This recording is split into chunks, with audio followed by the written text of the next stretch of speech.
Olivia, you ready to start recording? One sec. Just Okay. tell me it's properly live.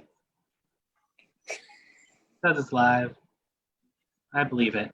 Yeah, let's go for it. Okay. Welcome, everybody. I hope everybody's doing well. This is Andy Kaufman for Women of Rodef Shalom. We're thrilled to have you all here with us today and to welcome Martha Berg. She has been the archivist at Rodef Shalom now for 19 years, and her presentations are always awesome, and we're expecting today to be the same. So welcome, Martha. Thank you, Andy. And it's nice to see all of your faces on my little screen.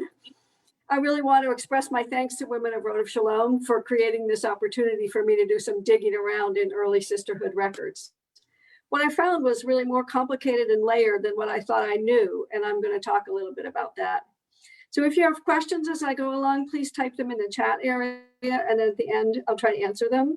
And we'll probably also have time for some direct questions and discussion too.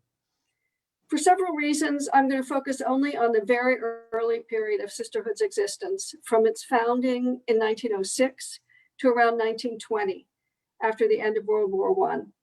This time in women's history is one that shows a lot of changes, and it definitely warrants more study. For the more recent periods, many of you Women of Rodef Shalom have your own memories, or those passed down from your mothers and grandmothers. And I think it'd be great in the discussion to talk about your ideas about what social action means, both in sisterhood's historical context and moving forward with Women of Rodef Shalom. Of course, I can't hope to cover all of the social action work sisterhood did, even in that relatively short 14 years period. So I'm just going to highlight a few things that jumped out at me. I'm going to share my screen now. And okay.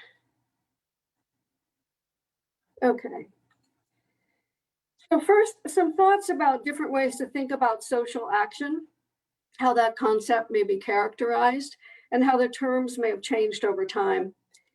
I think we all use slightly different terms for our work in the wider world, and we mean slightly different things by them.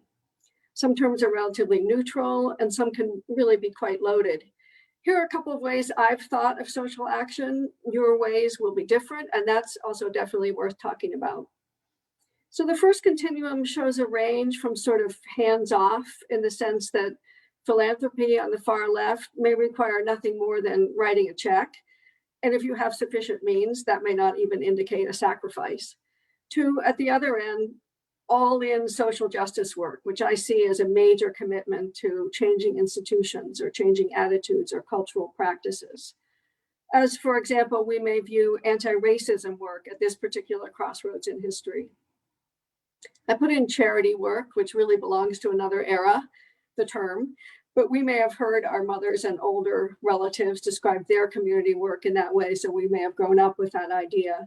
It tends to carry a sense of noblesse oblige, and I think for that reason, it's been more or less replaced by social service, which to me conveys direct, hands-on, individual-to-individual personal service, such as working at soup kitchens or in medical clinics. Continuing on to the right, for me, the term social action may have a political component, such as writing to legislators, organizing a Get Out the Vote campaign, or marching in a protest, as well as a hands-on aspect and cooperation with other groups to provide needed services, etc. And then social justice work, which can be a major and life-changing undertaking.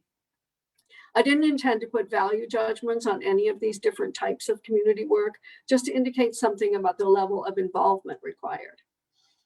And then the second continuum shows another way of looking at social action work, from actions undertaken to educate ourselves or change our own individual attitudes, such as the women's Bible classes and mothers' meetings that were part of sisterhood from 1906 on, or the consciousness raising groups of the second wave of American feminism in the 1960s and 70s. But then moving on to actions undertaken to benefit our own in-group, such as supporting their religious school or providing flowers at services, both also on the sisterhood's task list from the start, as well as programs with speakers or musical presentations, all of which can, as of course you all know, demand a great many volunteer hours to prepare. And then on to actions undertaken for the benefit of the wider world, such as disaster relief, prison work, or strengthening public schools.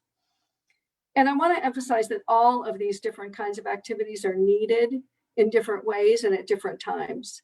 They can overlap quite a bit with blurred lines, and I think they all deserve our attention. It would be hard, after all, to organize a social change movement without money, for example. And I also want to emphasize that when we think about our own definitions of social action, we're both bound by and possibly liberated by the context of our own historical moment. For example, my congregation right now is suggesting that members and committees begin action considerations by asking in what ways the proposed action will help to bring about an anti-racist society. Now, sisterhood members in the early 20th century were certainly asking different questions.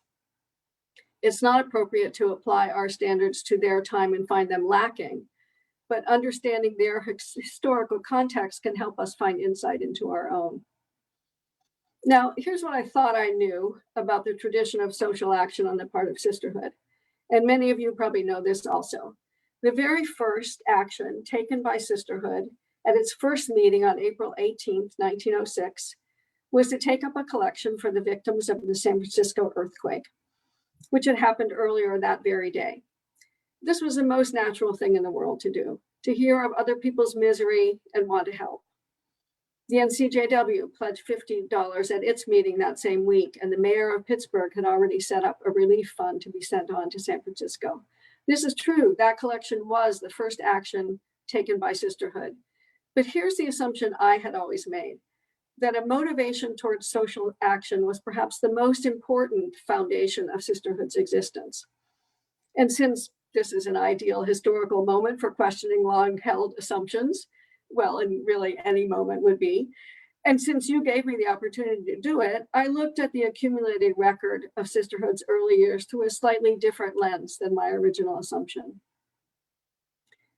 And what I hadn't quite realized until I read through many pages of minutes in the challenging handwriting of the first sisterhood secretary was how much the early sisterhood was directed by Rabbi J. Leonard Levy. I had known that having a sisterhood was his idea in the first place, and I know a lot because I'm doing other research on him about the force of his compelling personality. But he really, really pulled the strings, opening the first meeting, delineating the purpose of the new organization, attending every board meeting for the first several years, sisterhood board, that is, and constantly suggesting new projects. Even the collection for the earthquake victims may have been at his instigation, as his brother was rabbi for a San Francisco congregation whose building had been destroyed, that the earlier picture I showed you. And he had probably had a telegram from his brother that day to let him know that the family had survived. So his concern may have had a subtle influence on the decision. And after Rabbi M.S. Levy made a visit to Pittsburgh later that year, sisterhood allocated $100 for the rebuilding of his temple in San Francisco. As to the goals for the new organization, Rabbi Levy said at the first meeting that he, quote, hoped the women of Rodef Shalom would organize along lines which were bound to develop the congregation and strengthen all the various interests combined therewith, and to undertake such work as would place Congregation Rodef Shalom in a proper light in the larger communal work demanded by the necessities of such a city as Pittsburgh, end quote. As you can see, by his definition, the primary functions of sisterhood would be congregation-centered, with, quote, larger communal work, end quote, in a secondary position. And the committees that were set up at the first meeting reflected these priorities. They were social, pulpit aid, music and dramatic, library, sewing, mothers' meetings, bazaar, and public work. Though the names of the committees changed over time, by the early 1920s, the end of the period I looked at, subcommittees proliferated and new projects such as work with the blind came on board, but the bulk of sisterhood's time continued to be spent on work that enhanced the congregation's well-being. Besides the Public Work Committee, which worked almost exclusively on projects instigated by Rabbi Levy early on, and which was quickly changed, by the way, to social service, there was also often a secondary fundraising aspect to the more social gatherings, the musical recitations and that sort of thing, and plays. And that money was sometimes donated to other community or national organizations. Carrie Cohen, the first sisterhood president, who's on the left in that picture, the cover of the Jewish Criterion, was given over to her portrait on the week that sisterhood was established. She was a formidable woman in her own right, not to mention being the daughter of a former Rodef Shalom rabbi, the wife of the most prominent judge in Pittsburgh, and an accomplished pianist who played at most of the early sisterhood social meetings. But Rabbi Levy was definitely the power behind the president. And in fact, his own wife, Hetty, was elected the second president of sisterhood after 2 years. Rabbi Levy at that time subscribed to the idea of female exceptionalism that was current at the time. I do have to say that as he became more of an advocate of women, that changed somewhat, but that's a story for another talk. Stay tuned. This now problematic idea of women's special sphere, so to speak, a high moral character and exceptional nurturing skills, was a double-edged sword. It simultaneously elevated women to a lofty, abstracted realm from which they could supposedly reform society. And it also kept them out of the messy, worldly political arena where things actually got done. I would say that Rabbi Levy paternalistically encouraged maternalism in the women of Rodef Shalom, and that the sisterhood organization was dominated by his ideas basically until his death in 1917. Another complicating factor was the preexistence of the NCJW. It was founded in 1893 when the Women's Building at the World's Columbian Exposition in Chicago became the focus point of the new movement for women's empowerment.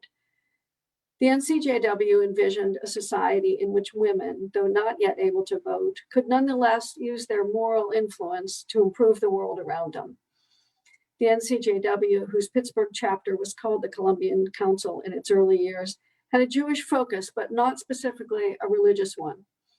It sponsored the first kindergarten in the Pittsburgh public schools, established the Columbian Council Settlement School, which became the Irene Kaufman Settlement, and developed the Penny Lunch Program, which became the public school district's cafeteria service.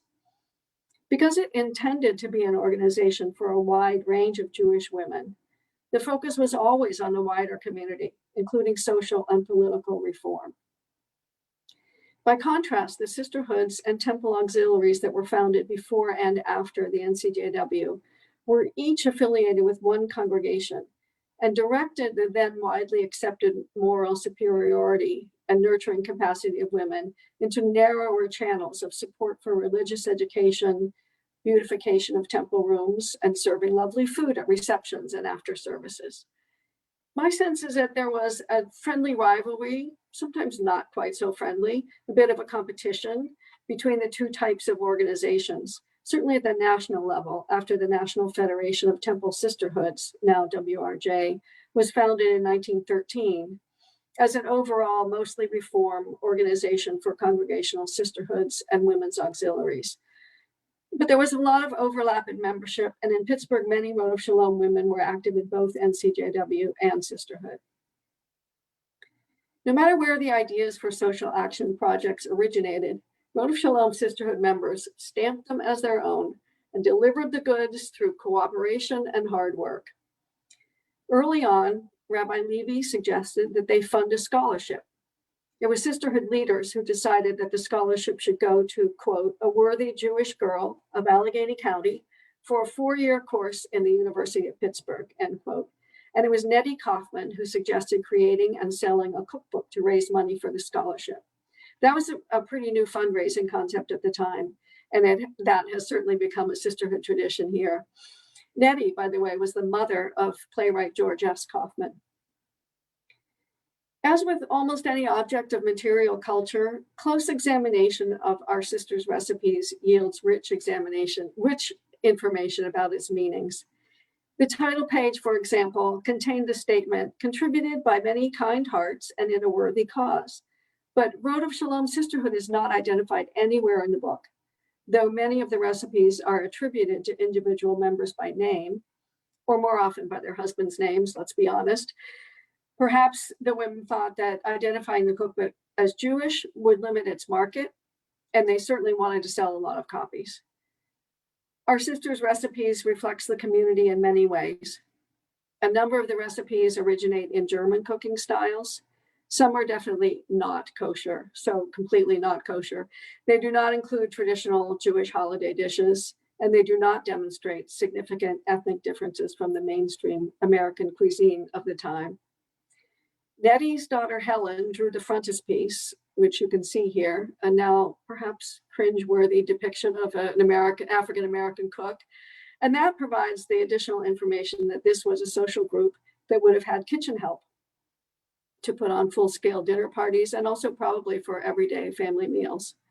And by the way, the top recipe on the slide on the right, I don't know if you can read it, is called Delicious Easter Pudding. Within a few months, 361 copies of the cookbook have been sold at $1 per copy. Yetta Kamler was announced as the scholarship winner. Sisterhood sent her a check for $65. This was $50 for tuition, which is what they had originally figured on, plus $15 additional for car fare and textbooks once they learned from the recipient that she couldn't afford to attend college without those extra funds.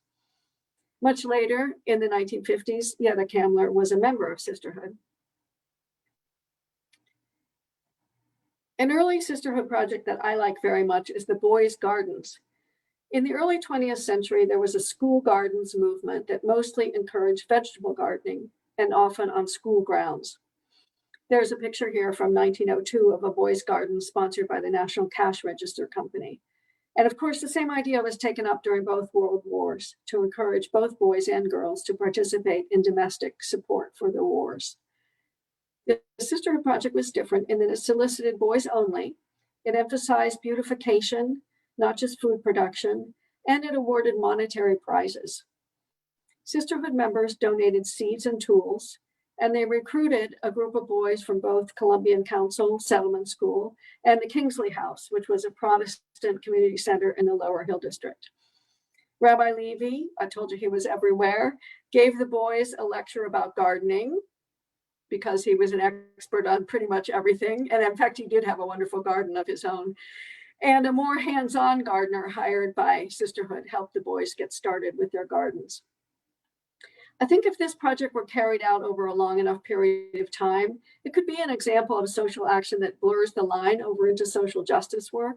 It sought to modify a macho stereotype, encouraging nurturing qualities in boys, and possibly changing cultural norms.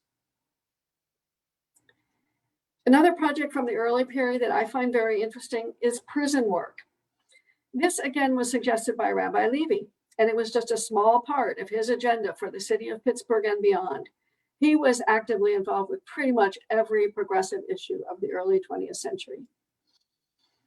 Western Penitentiary, though it looks quite idyllic in these pictures, was notoriously filthy and overcrowded by 1910, when Dr. Levy took groups of Rodef Shalom women to pay visits to the inmates. They also visited the county workhouse and the Morganza Reform School, which was in Canonsburg. When the Western Penn warden was a featured speaker at a Sisterhood meeting later that year, he congratulated Sisterhood for being the first to work on improving conditions for pre-release prisoners. I'm still trying to picture what it must have been like for the cultured ladies of Rodef Shalom to engage with prisoners in that setting. They would almost certainly have been way out of their comfort zone. I wish I'd been able to find more details about exactly how they helped the prisoners, and I couldn't find evidence that the prison visitation lasted beyond a year or two. With Rabbi Levy's death in April 1917, the Sisterhood leadership had the opportunity to become more independent. The United States had entered World War I that very month, and Sisterhood women threw themselves into the war effort in many ways. They made bandages, socks, and hats. They visited and shopped for sick and wounded soldiers, and they raised money, lots of money. Given a quota of raising $250,000 for the Fourth Liberty Loan Bond campaign in 1918, they went over the top, as this Criterion article says, and brought in the astounding amount of more than $2 million. And that's in 1918 dollars, not 2020 dollars.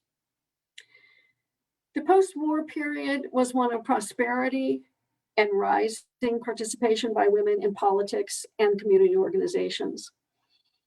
By 1920, Sisterhood's membership had increased to about 600 paid up members, quite a bit more than the 131 members who attended the original 1906 meeting.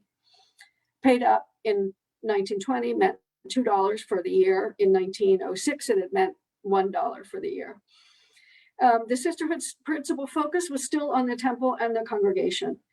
Their annual report included this statement, quote, "Our activities this year have been almost entirely communal and religious. In the receding wave of war activities, but few committees of that troubled time remain, and we take our place as the assistant to the rabbi." At that time, that was Samuel Goldenson, whose rabbinate at Rodef Shalom began in 1918. Serving him in his work in the community, striving to unite the synagogue and home, the two strongest links in the chain of Judaism, end quote.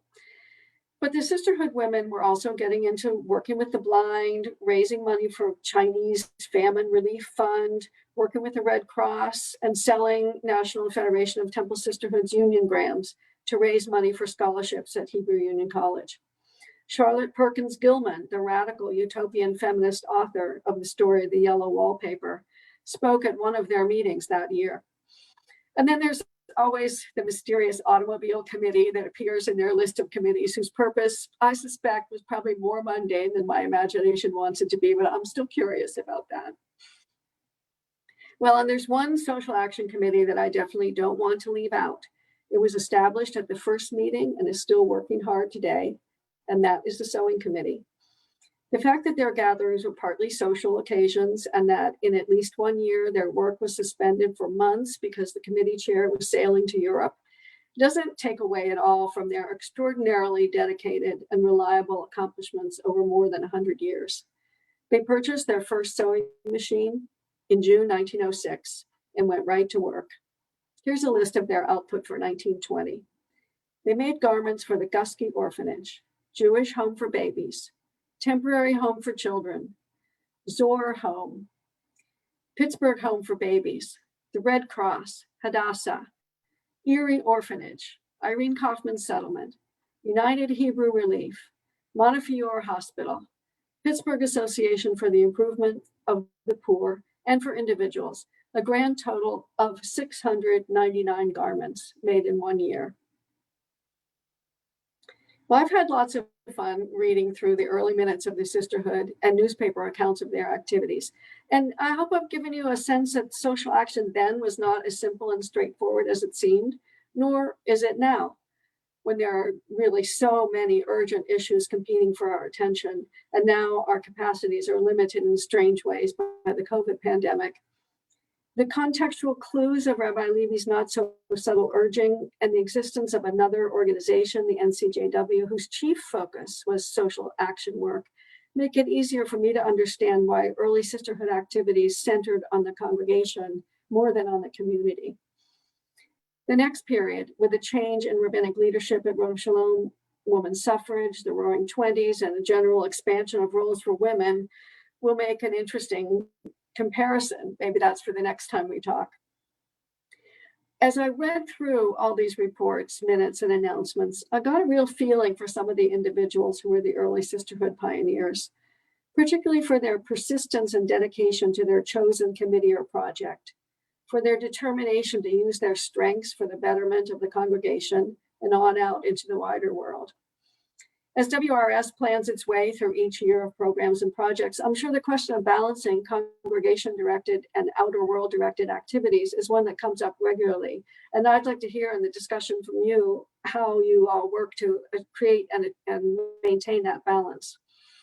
And just as a final note, speaking of women's suffrage, though it must have been an event of great importance to sisterhood members, I was surprised to find no mention in the 1920 minutes of the ratification of the 19th Amendment to the United States Constitution, whose 100th anniversary we celebrated yesterday. Thank you for your time and attention. Now I'm going to go back to that screen. All right, do we have some questions? I have a question. Hi, Okay. Martha. Hi. So anything that Sisterhood did for when the pandemic hit in 1918? Yes, I gave a talk about that in April and found that they were very involved in staffing the convalescent home for soldiers who had gotten the flu and were put up in the Concordia Club. The Concordia Club was completely taken over with soldiers who had the flu. And Sisterhood was in there sitting at their bedsides and bringing them homemade goodies and doing their errands for them. And they also did a lot of, as I said, war. This was at the very same time. They were doing war relief efforts. But specifically beyond working in the Concordia Club, I didn't come up with anything very much that they had done. But that was a lot of work. They were assigned in teams. They assigned themselves in teams more or less to do that, as far as I understand. Be interesting to research how bad the spread of the virus was back then. It would. I mean, it's hard to figure that out. But, you know, they had the same restrictions that we have now, masks and social distancing and cover your cough and don't go to work unless you have to.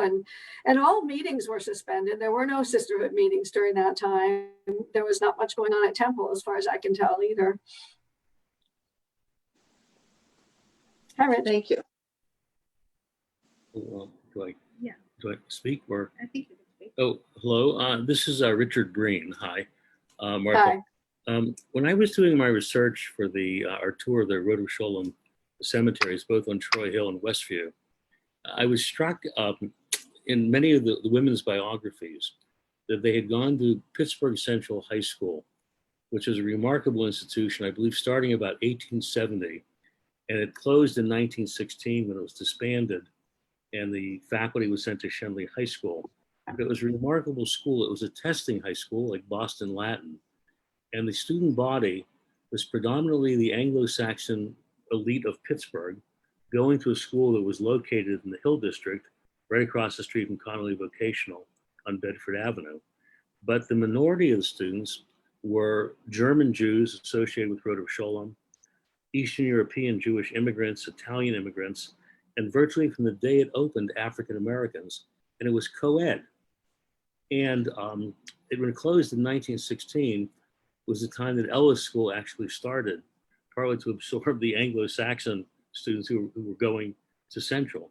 And the question I have for you is, have you done any research or awareness about the educational background of the women active in the social action at Rodef Shalom, both in high school and whether or not they went to colleges, and particularly were they influenced by Pennsylvania College for Women, Chatham, and the ideas of social uplift there? Well, those are really good questions. One thing I know is that at the same time that Sisterhood was getting going, there was a group of younger women that was already established. I think not formally associated with Rodef Shalom, but most of the people in this group were members. They were younger women who did have a dedication to social action. And they also did sewing projects. The reason I know about them is it's at a couple of places in the Sisterhood minutes, there are indications that a special effort was made not to compete with the efforts that group of young women were making at the same time. Now, I don't really know much about college education during that time. That's a really good question. But I really don't know. Maybe somebody else does who's watching.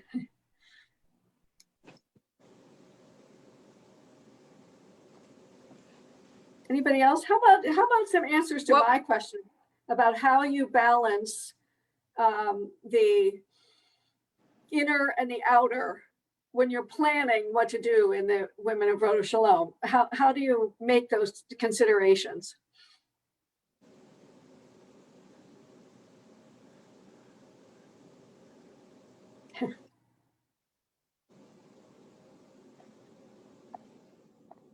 That's All right. actually changed over the years, I would say.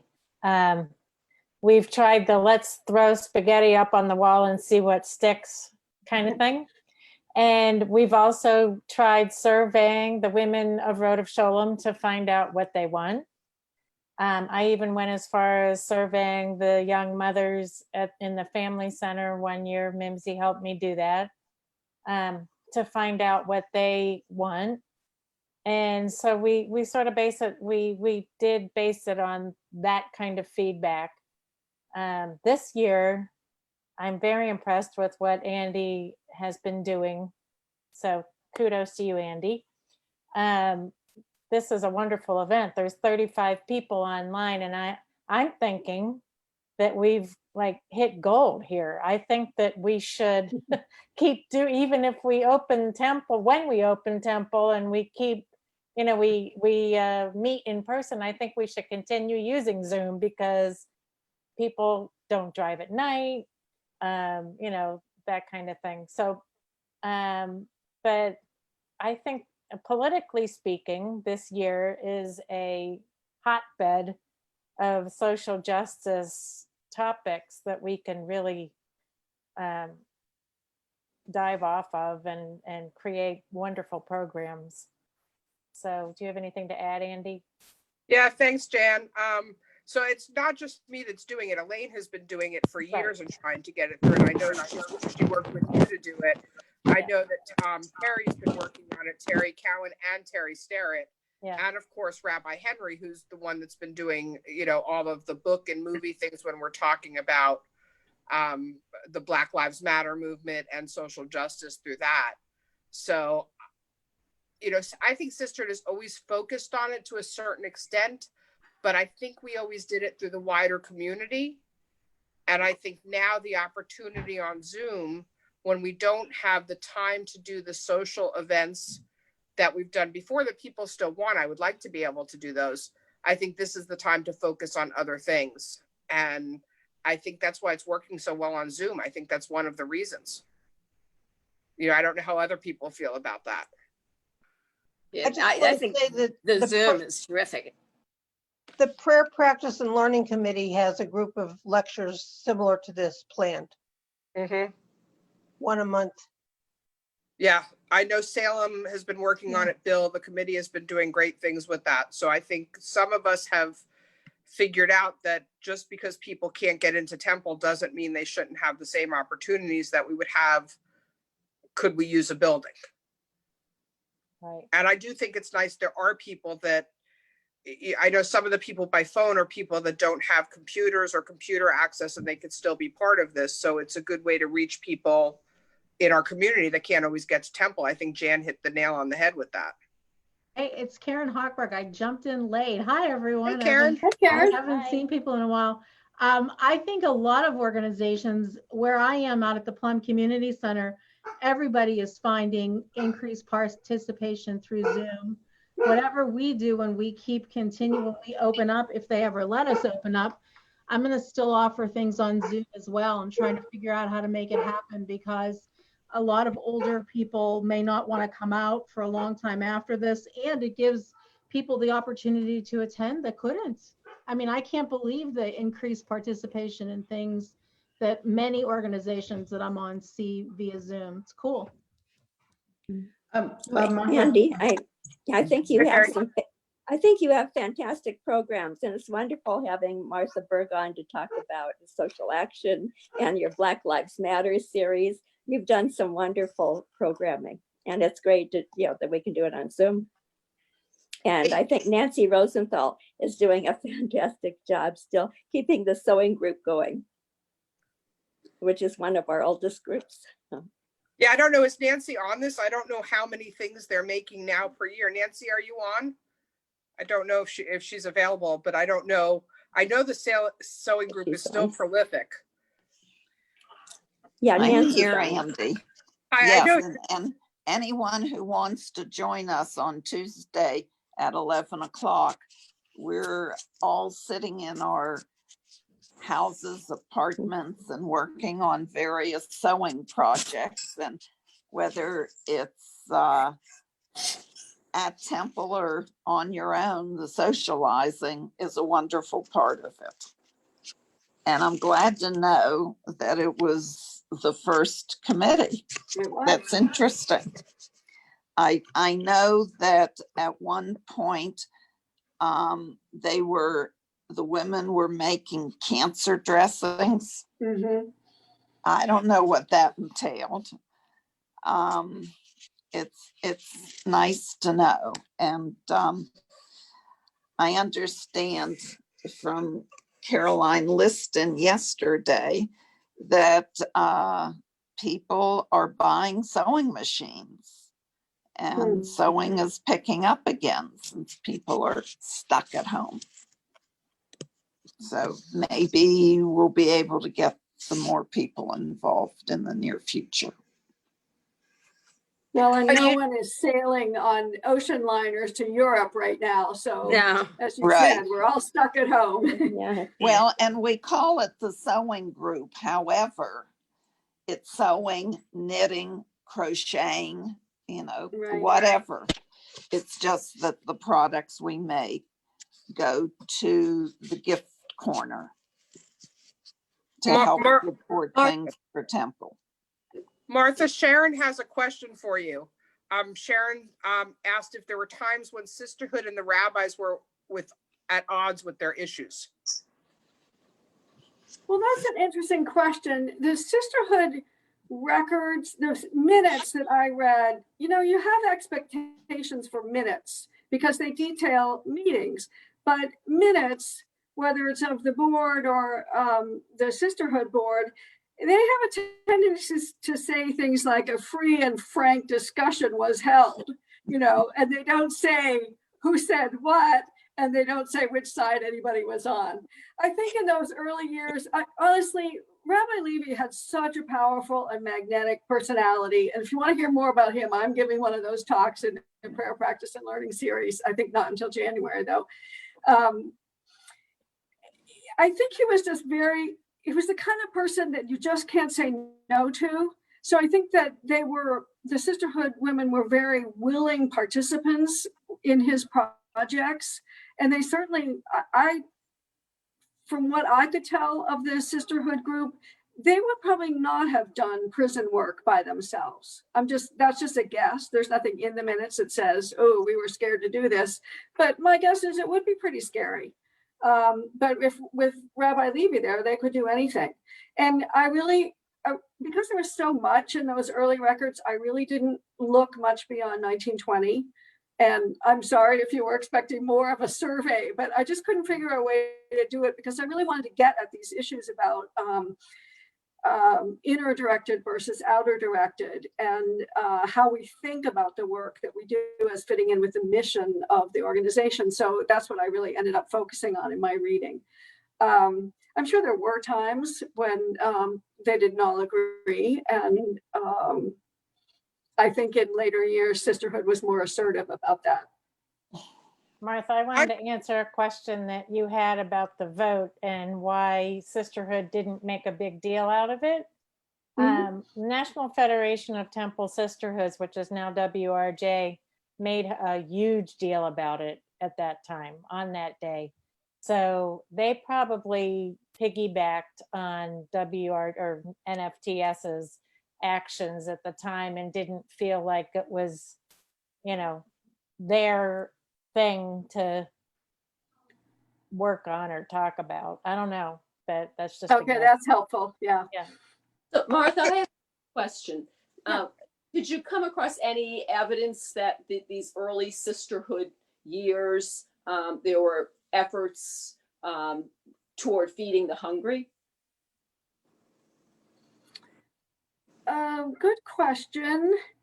And I think I only saw that kind of thing in context of disaster work, like the Chinese Famine Fund. And so, or places far away. I didn't see much sense of people doing hands-on service work to feed the hungry in Pittsburgh. And there was a class separation then between, and I mean, that hasn't gone away, but I don't get a sense that the Rodef Shalom Sisterhood was very involved in direct work of those very, very basic services. And did you come across any interesting dinners or things that they put on? I mean, you said the cookbook that they yes. published was very kind of sounded like it's kind of bland or there wasn't anything special about it. But are there like elegant dinner menus and that kind of thing? There are some, and those I tended to see later on. I've looked at those before. I can tell you that the very first entirely social outing the sisterhood did was in 1906 at the very end of the year, and or November, I think it was, and it was to Westview Park, which was an amusement park, and the owner of it had given Rodef Shalom free, just a free day there by themselves on a day that was normally closed. And so they brought in a lot of food. It was for all the families of all the sisterhood members. And it was apparently a lot of fun and also quite elegant at the same time. And really, of their meetings in the first 10 years or so, I'd say that about half of them had a serious speaker. I mean, it's pretty serious when you have the warden of the Western Penitentiary come and talk to you to your meeting. But I'd say the other half of them were almost entirely social. They were dramatic programs or recitals or that sort of thing. Martha, I have a question for you. Was there a specific committee that did charity work or whatever it was involved in? Or was it just through the sewing committee did this and another committee did that? Or was there an overarching committee that was working on things like that? That was really the public work committee. And everything outside of the temple building came under that committee, as far as I could tell. And it was changed, the name was changed to social service after the first couple of years. And all of those projects that I mentioned would have come under that one. And interestingly enough, that committee was not one chair and 5 people. That was a committee of the whole. So the whole board of sisterhood comprised that committee. So that was the only committee for which that was true. I thought that was interesting. How big was the board then? Do you remember? About 15 people in the first few years, I'd say. Just guessing. Oh, and in 1918, when you said there were 600 members of sisterhood, what was the total congregation number? Oh, I don't know. I'm sorry. Not good with pulling those out of my hat. That's okay. Martha, I've got a question. Salem Lehman here. Hi, Salem. Did you run into any evidence?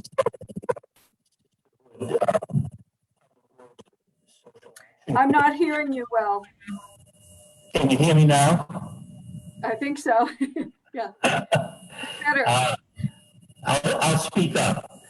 Did you run into any indications that sisterhood had developed or tried to develop relationships with other religious institutions outside the Jewish community?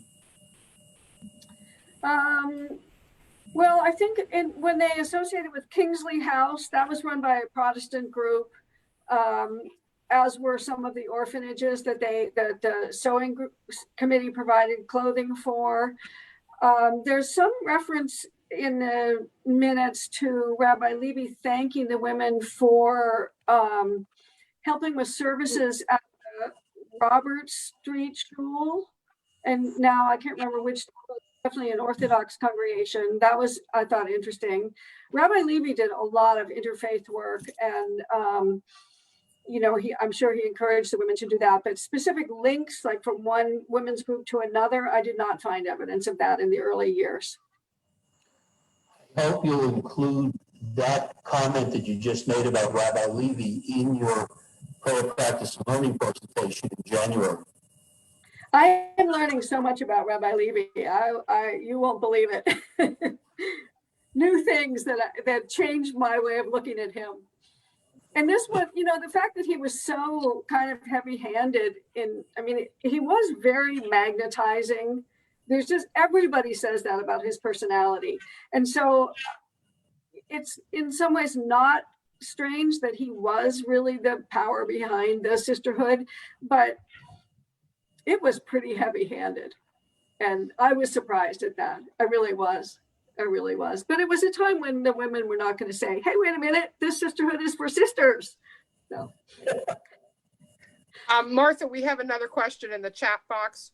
Who Okay. controlled sisterhood's money in the early years? I know that Congregational Women's Auxiliaries in recent years have lost control of the direction of where their money goes to their rabbis, which had an impact on their initiative to raise money. So Well, I would say the sisterhood controlled its own money right from the beginning. That with taking up that collection for San Francisco was one that at the first meeting they set the dollar dues, and there was a fundraising component to almost everything. I mean, if they had receptions for their programs, and sometimes you could put in like a lottery ticket to go home with the flowers or something like that. It was small things. But my understanding is that they raised their own money at the beginning. They were not given a budget by temple. I don't know when that started to be a more formal aspect of how they did things. And they did all their own office work and everything. In fact, they did office work for the temple. They volunteered to answer the phone when I think it was 1913, the temple got their first phone, and the sisterhood women took shifts to answer the phone. Hey, Martha, remember when you had me dress up as Mrs. Frank and go over? I do. Yeah, they must have raised money because she was honored for all the bandages and all the work that sisterhood They definitely raised money, and a lot of times they just gave money. Like for that garden program, the same woman, Nettie Kaufman, who started the cookbook, she just liked the idea, so she just gave $100 seed money, so to speak, to get that going. And that happened a lot. And the very first meeting, Mrs. Maurice Falk offered the use of her beautiful new house for any meetings or any purposes that they wanted to have it. So there were a lot of women in the congregation whose families had money, and they made it available. They weren't scraping for nickels and dimes. They were able to do what they wanted to do, I think. Well, it was the Gilded Age. It was indeed. And they don't talk very much about money, as a matter of fact. It's an interesting thing to bring that up. But I think it's because they had plenty of it. You know what, I just wanted to, may I just ask which Mrs. Frank, I missed that lady's name, was referring to? Karen. Yes, remember they over on the north side, they had the big exposition, and it was I think like one of the, what was her name? Several houses. Well, I can't remember whether it was Paulina Frank. It was Paulina. It was Paulina Frank. Okay. She was my great grandmother.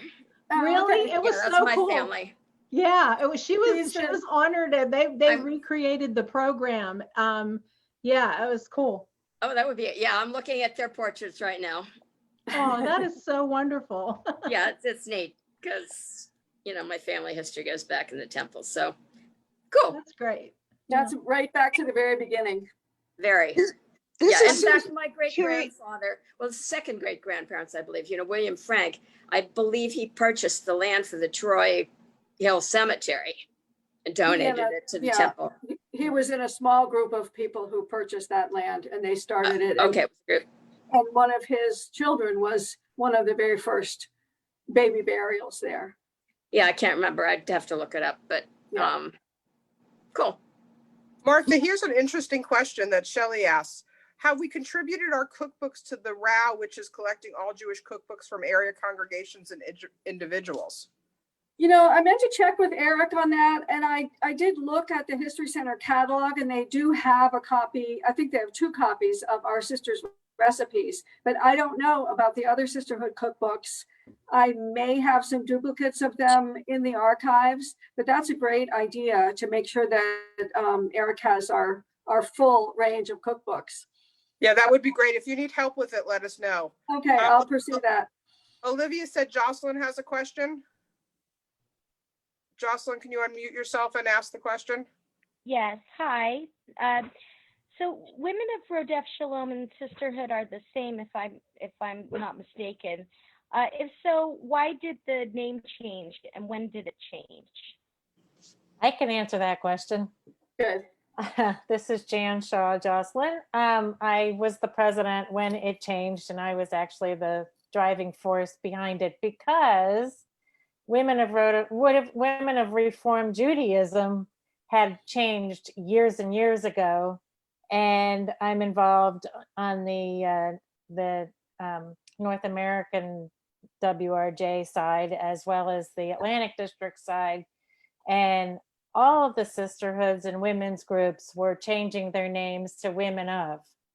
And we thought I thought, and people agreed with me, that just due to a branding thing, and maybe it would attract the younger women if we were called Women of instead of Sisterhood.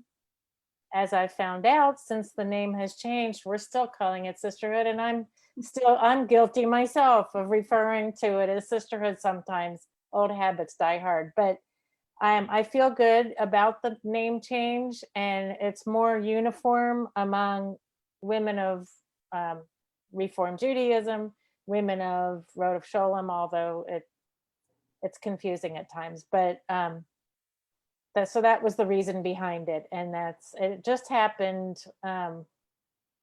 What is it now? It just happened about 5 years ago, maybe. I can't remember the exact date, but it's within the last 5 years.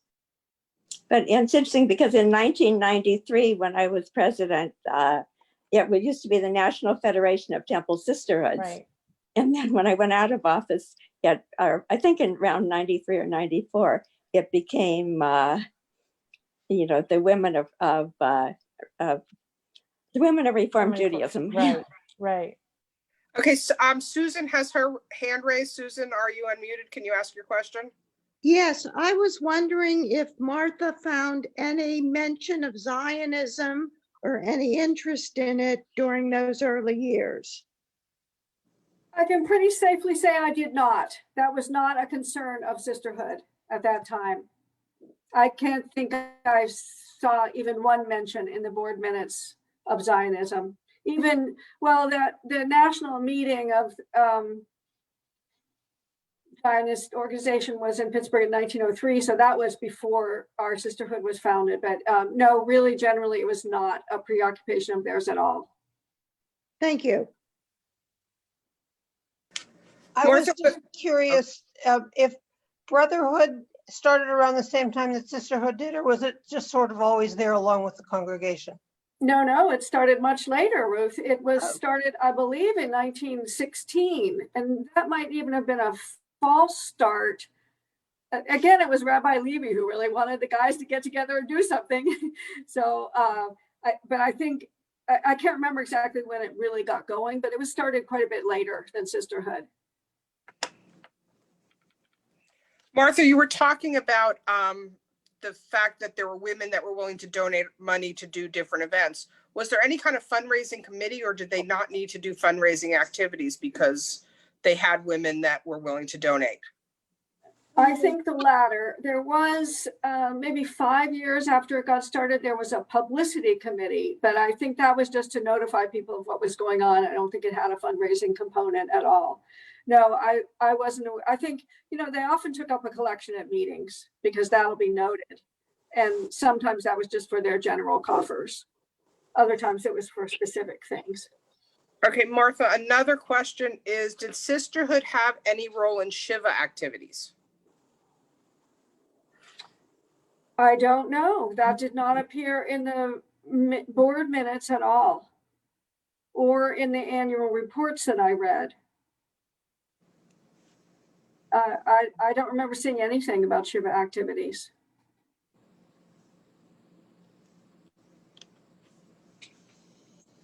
I think I got all the questions in the chat. If I missed anything, Thanks. Please speak up.